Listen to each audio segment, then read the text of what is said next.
السلام عليكم ورحمة الله. الكاف يكشف عن اللائحة الموسعة للمنتخب المغربي لكأس إفريقيا الكوت ديفوار.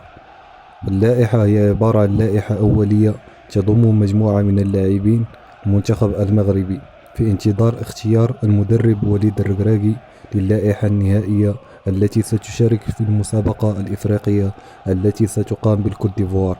واللائحة الموسعة تشهد حضور 8 لاعبين من البطولة الاحترافية، إضافة إلى أسماء تواجدت لأول مرة أبرزها اللاعب نائل العناوي.